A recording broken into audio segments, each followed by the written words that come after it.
be able to come, let's just try to do it. Forget it. Why don't we just do it and see what happens? So actually, yeah, that's what I want to do. I want to write not tangent. I want to write a sine over cosine. So I'm writing everything in sines and cosines, right? Let's just try it. I mean, why be scared? Right? So what I'm doing is, one of the tips that you always want to remember is you can always write things in terms of sines and cosines. Now, if you want this to be one identity, right, you're going to have to combine your numerator and denominator. So I'm going to multiply this by cosine of theta over a cosine of theta.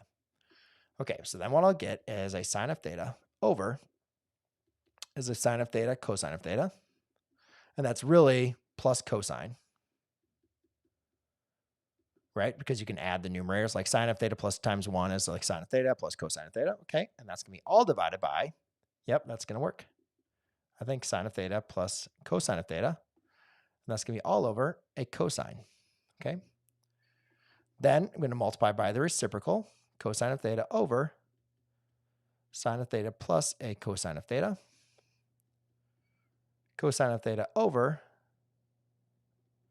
sine of theta plus a cosine of theta. Okay, so those are going to divide out. Those are going to divide out. No. The cosines are going to divide out.